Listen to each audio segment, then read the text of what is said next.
Bem-vindos ao Noticiário Tortuga. Hoje vamos falar de forragicultura e pastagens e como a nutrição e suplementação vitamínica do rebanho contribui para os ganhos da fazenda.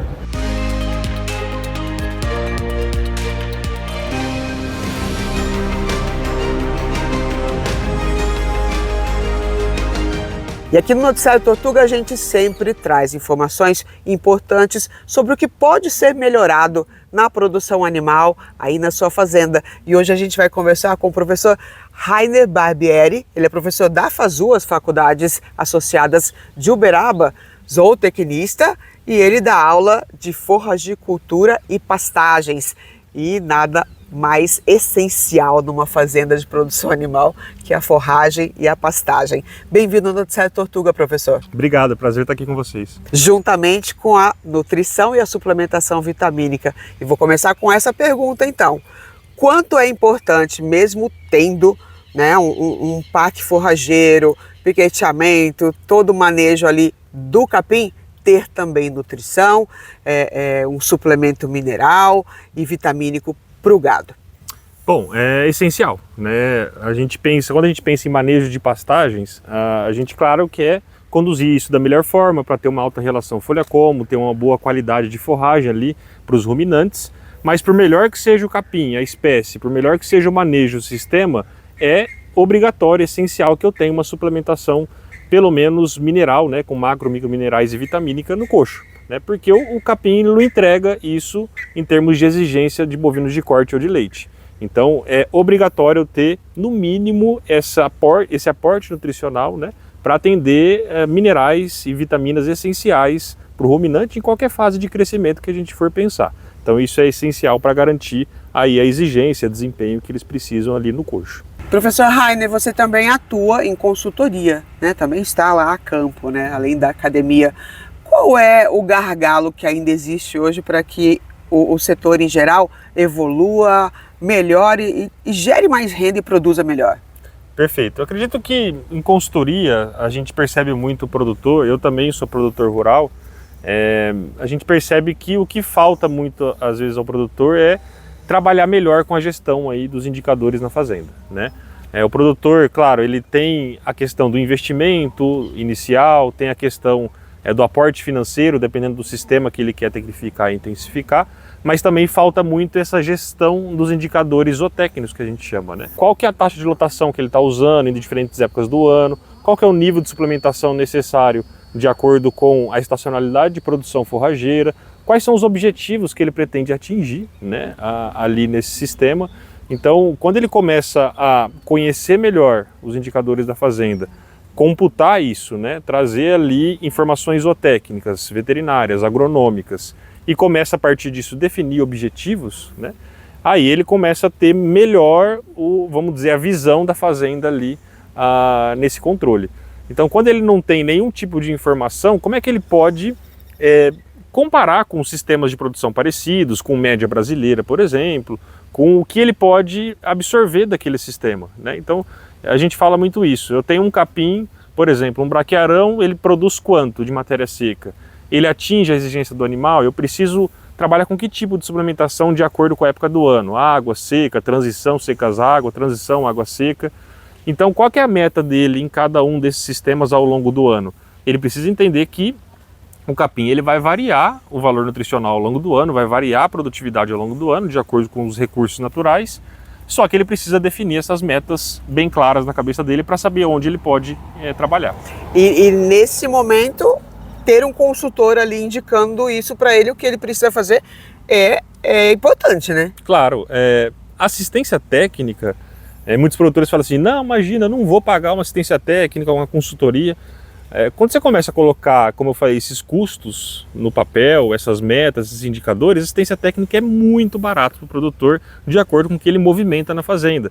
Então, por exemplo, quando a gente pensa num custo de estabelecimento de uma pastagem, assistência técnica não dá 3% do custo dele, não dá 1% do custo dele, muitas vezes, de você ter um profissional capacitado para trabalhar ele o passo a passo do que ele precisa fazer e manejar na sua fazenda.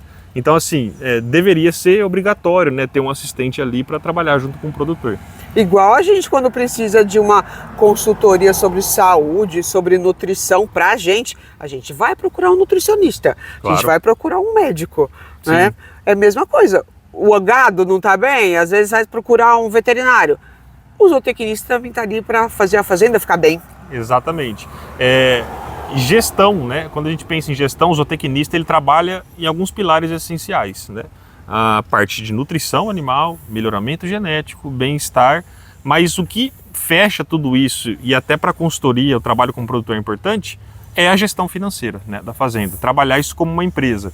Então, claro que eu quero, numa pastagem, por exemplo, eu quero o melhor animal, a melhor genética, eu quero o melhor capim, o melhor...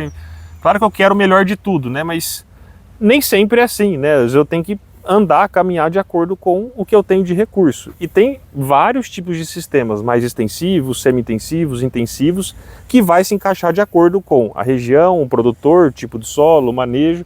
Então, tá bem ciente e claro isso na cabeça do produtor, a assistência técnica vai ajudar muito nessa questão também. Você antecipou um pouco a pergunta que eu ia fazer, sobre a possibilidade de customizar cada sistema produtivo em cada região, o clima, o solo, a pluviosidade, né, que tem ali naquela região, as variedades disponíveis. Quanto é importante também para vocês ter um produto de suplementação vitamínica que você consegue adequar em cada um desses sistemas produtivos, como as pesquisas da DSM Feminist também indicam. Perfeito. Numa fazenda, dependendo do tipo de região, o tipo de solo varia, a fertilidade do solo varia, as condições climáticas variam, como você bem comentou, o acumulado de chuva que eu tenho no ano varia, é mais dispersado no ano, mais acumulado. A gente tem que pensar que o pasto, ele responde de acordo com as condições climáticas, né? Então a gente tem uma sazonalidade climática ao longo do ano. Então primavera, verão, outono, inverno, água seca e as transições que são importantes, principalmente para a adaptação do animal.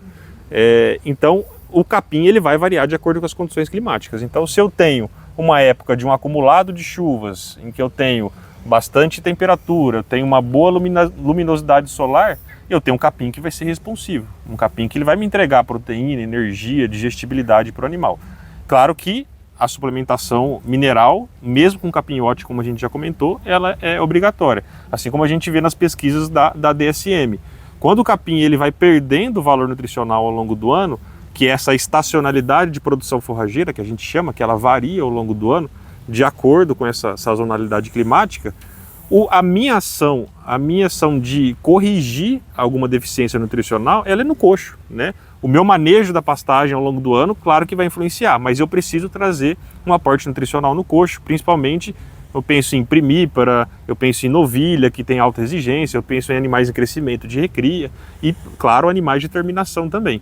Quando eu entro numa transição para seca, meu capim ele vai começar a perder o valor nutricional, né? E eu tenho que acertar isso com um aporte maior de nitrogênio no coxo, de vitaminas, de proteína. Então eu tenho que ir corrigindo isso ao longo do ano para buscar o quê? Sempre um histórico de desempenho crescente. O que a gente quer evitar com esse aporte nutricional no coxo? Quero evitar um animal que ele se desenvolve e perde peso, o famoso boi sanfona, né? O que eu quero é que ele tenha um desempenho sempre crescente. Se eu não trabalhar com um aporte na suplementação estratégica, eu não consigo ter esse desempenho crescente. Professor, o que você acha também dessas tecnologias que são promotoras de saúde do rebanho, como os adsorventes, os biotransformadores, como o Micofix, né, que controla e acaba com micotoxinas praticamente, e outros produtos, né, que estão hoje no mercado que contribuem com esse trabalho do pecuarista? Eu acho assim, super importante essas tecnologias que vêm chegando aí, principalmente com parte da DSM, nas pesquisas aí que tem feito e inovações a campo.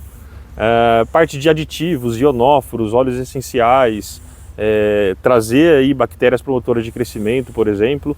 Isso só ajuda, né? Isso aí a gente alinha quando a gente pensa em eficiência alimentar. O que eu quero do animal, cada vez mais as pesquisas tendem a isso, principalmente as ligadas à nutrição animal, é ter um animal que ele coma menos ou continua com consumo igual ali, de acordo com a categoria, com a raça, com o peso, enfim, só que ele transforme isso mais, converta isso mais em desempenho, em produto, né? Em arroba por hectare, em litros de leite por hectareano, por exemplo. Então, quando eu trago essas tecnologias para o coxo, o que elas buscam nessa nutrição, vamos dizer, de precisão, que a gente chama, né? Ela busca estimular o consumo animal, mas também, principalmente, ajudar essas bactérias do rumen, essa eficiência alimentar a acontecer de melhor forma, elevando a eficiência biológica, melhorando a conversão alimentar e melhorando a eficiência, vamos dizer, de conversão como um todo. Toda a fazenda, como a gente chama, a gente tem que intensificar tudo ao mesmo tempo, né? Isso às vezes é complicado. Então a gente pensa no animal com genética superior, eu penso num capim mais trabalhado, mais novo, que tenha maior resposta de acordo com o meu clima, com a minha região. Só que, imagina, se eu trabalho numa alta genética animal, eu trabalho com um ótimo manejo de pastagem, e aí eu falho no coxo, eu falho no suplemento, coloco um suplemento de baixa qualidade, não formulado de acordo com a categoria, com mau fornecimento, então isso acaba vazando um pouco a minha produção. Então o ideal é sempre a gente subir um degrau da intensificação tudo junto, né? E essas tecnologias no coxo vêm só para agregar e aumentar aí a produção na fazenda também. Tá certo, né? Sarrafo lá no alto para quem quer fazer uma pecuária de precisão e de qualidade. Professor, obrigada por sua participação aqui no Noticiário Tortuga. Eu que agradeço, um prazer. Bom, e se você quiser saber mais sobre as tecnologias dos produtos da marca Tortuga e também sobre trabalho de gestão, a DSM Feminist tem, né, a plataforma digital. Vocês procurem no @apecuária de precisão, que vocês conseguem lá muitas informações. E também no site que aparece aqui na tela, tá? Que vocês conseguem acessar muitas informações sobre os produtos e também entrar em contato com a nossa equipe que está aí por todo o Brasil. E o Noticiário Tortuga aqui no canal do YouTube, segunda a sexta-feira, 4 horas da tarde. Até mais, obrigada por nos seguir.